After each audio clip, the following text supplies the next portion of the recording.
بسم اللہ الرحمن الرحیم۔ السلام علیکم ورحمۃ اللہ۔ اللہ جل شانہ آپ کو خیر سے نوازے اور ہر شر سے محفوظ رکھے، آمین۔ دوستو، سلطنت عثمانیہ کی یاد تو آتی ہوگی۔ فلسطینیوں پر ہونے والے اسرائیلی مظالم نے ہر اس دل کو لہو کر دیا ہے جس میں انسانیت کی ہلکی سی رمق بھی موجود ہے۔ دنیا بھر میں فلسطینیوں کے حق میں مظاہرے ہو رہے ہیں، فلسطین کا پرچم لہرایا جا رہا ہے۔ میں اس پرچم کو دیکھتا ہوں اور دل کو رہ رہ کر کچھ کہانیاں یاد آ جاتی ہیں۔ اداسی اور کرب میں اضافہ ہو جاتا ہے۔ سلطنت عثمانیہ قائم تھی تو القدس مسلمانوں کے پاس تھا۔ ہنستا بستا شہر تھا جس میں مسلمان عزت اور آبرو سے جی رہے تھے۔ ان کے بچے بھی محفوظ تھے، ان کی مائیں، بہنیں اور بیٹیاں بھی سکون سے زندگی گزار رہی تھیں۔ پھر مسلمانوں نے برطانیہ کے ساتھ مل کر سلطنت عثمانیہ کے خلاف بغاوت کی اور نتیجہ یہ نکلا کہ القدس صہیونیوں کے ہاتھ میں چلا گیا۔ باقی صرف ایک کہانی، درد اور دکھوں میں لپٹی کہانی۔ یہ کچھ زیادہ پرانے وقتوں کی بات نہیں، یہ 10 جون 1916 کی بات ہے۔ اس روز شریف مکہ حسین بن علی اور برطانیہ کے لیفٹیننٹ کرنل ہنری مک موہن کے درمیان ایک معاہدہ ہوا، جس کے نتیجے میں عربوں نے سلطنت عثمانیہ کے خلاف بغاوت کر دی۔ اس بغاوت کو الثورۃ العربیۃ الکبریٰ کا نام دیا گیا۔ جب بغاوت کا فیصلہ ہو چکا، اس کی جزیات طے ہو چکیں، تو اگلا مرحلہ اس عرب بغاوت اور مزاحمت کا پرچم تیار کرنا تھا۔ کتنی عجیب بات ہے کہ بغاوت مسلمان کر رہے تھے، لیکن اس بغاوت کا پرچم برطانوی سفارتکار تیار کر رہے تھے۔ یہ پرچم ایک برطانوی سفارتکار کرنل مارک سائکس نے تیار کیا۔ مارک سائکس صہیونیوں کے بہت قریب تھے اور جس اعلان بلفور کے نتیجے میں اسرائیل قائم کیا گیا، اس اعلان کو حقیقت بنانے میں کرنل صاحب کا بڑا اہم کردار تھا۔ مارک سائکس نے سلطنت عثمانیہ کے خلاف عرب بغاوت کا جو پرچم تیار کیا، اس میں 4 رنگ شامل تھے۔ اس میں سیاہ، سفید اور سبز یعنی 3 رنگوں کی 3 افقی پٹیاں تھیں اور ایک تکون جس کا رنگ سرخ تھا۔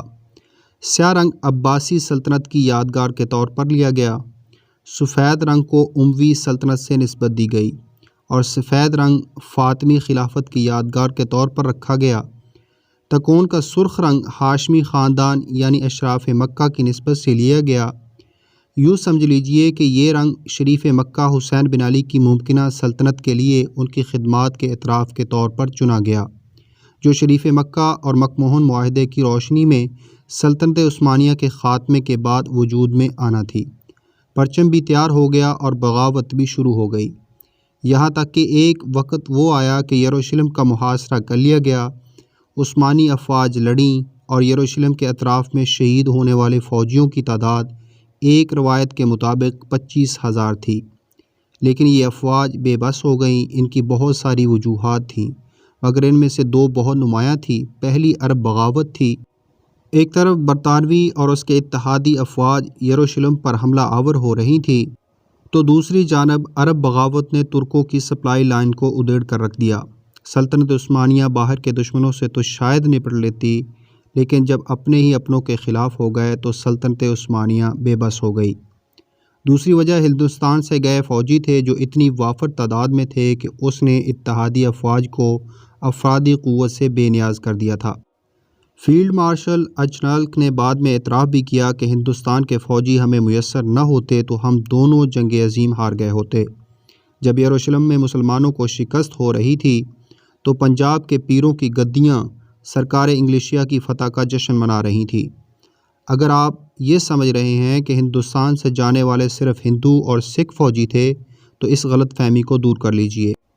اس کام میں مسلمان فوجی بھی پیش تھے، کیونکہ ہندوستان سے یہ فتویٰ آ چکا تھا کہ مسلم دنیا کی قیادت پر ترکوں کا کوئی حق نہیں، یہ حق تو شریف مکہ کا ہے۔ آج شاید ہی کسی کو معلوم ہو کہ جب القدس مسلمانوں سے چھن گیا اور سلطنت عثمانیہ کو یہاں شکست ہوئی تو برطانوی فوج کا جو پہلا دستہ شہر میں داخل ہوا وہ نعرہ تکبیر بلند کرتے ہوئے داخل ہوا۔ 11 دسمبر 1917 کو جب یروشلم مسلمانوں سے چھن گیا اور جنرل ایلن بے ایک فاتح کی حیثیت سے داخل ہوا، تو فاتحین کے ساتھ کچھ لوگ ایسے بھی تھے جو ہندوستان سے تشریف لے گئے تھے اور نعرہ تکبیر بلند فرما رہے تھے۔ اور کچھ وہ تھے جو ہندوستان سے تشریف نہیں لے گئے تھے، وہیں آس پاس کے عرب علاقوں سے تھے۔ السورۃ العربیۃ الکبریٰ کا پرچم تھامے ہوئے تھے، وہی 4 رنگوں والا پرچم جس کا اوپر ذکر کیا جا چکا ہے۔ جزوی تبدیلیوں کے ساتھ عرب بغاوت کا یہی پرچم آج بھی مصر، اردن، سوڈان، کویت، امارات، شام، لیبیا اور یمن کا قومی پرچم ہے۔ فلسطین کا پرچم بھی اسی پرچم کی ایک شکل ہے۔ اسی پرچم تلے خود مسلمانوں نے مسلمانوں کو سلطنت عثمانیہ کا خاتمہ کیا۔ اسی پرچم تلے خود مسلمانوں نے القدس مسلمانوں سے چھین کر برطانوی فوج کے حوالے کیا۔ اسی پرچم تلے خود مسلمانوں نے دشمن کو یروشلم میں گھسنے کا موقع دیا۔ آج اسی پرچم تلے مسلمان صہیونیوں کے مظالم کے خلاف بے بسی سے سراپا احتجاج ہیں۔ دوستو، بغاوت کرنے والوں کے ساتھ کیا ہوا؟ شریف مکہ نے خلافت عثمانیہ کا خاتمہ ہوا تو خود کو خلیفہ قرار دے ڈالا۔ پورے چاؤ سے السورۃ العربیۃ الکبریٰ چلانے والے شریف مکہ چند ماہ ہی حکومت کر سکے، پھر جلا وطن ہوئے اور مر گئے۔ اتفاق دیکھیے کہ عرب بغاوت کے ذریعے یروشلم سے مسلمانوں کے اقتدار کے خاتمے کی راہ ہموار کرنے والا یہ شخص یروشلم میں ہی دفن ہے۔ کیا عجب اس کی روح راتوں کو مسجد اقصیٰ کے نواح میں بھٹکتی ہو اور دیکھتی ہو کہ میرے نامہ اعمال نے مسلمانوں کو آج کیا دن دکھلائے ہیں۔ ان کا اقتدار بعد میں سمٹ کر اردن تک رہ گیا۔ ان کی اولاد میں سے ایک بادشاہ سلامت ایک دن مسجد اقصیٰ میں داخل ہوئے اور کسی مسلمان کے ہاتھوں قتل ہو گئے۔ کچھ عرصہ مسجد اقصیٰ ان کے زیر انتظام رہی، بعد میں اسرائیل نے یروشلم شہر پر قبضہ کر لیا اور اب صرف کاغذی طور پر مسجد اقصیٰ اردن کے شاہی خاندان کے زیر انتظام ہے۔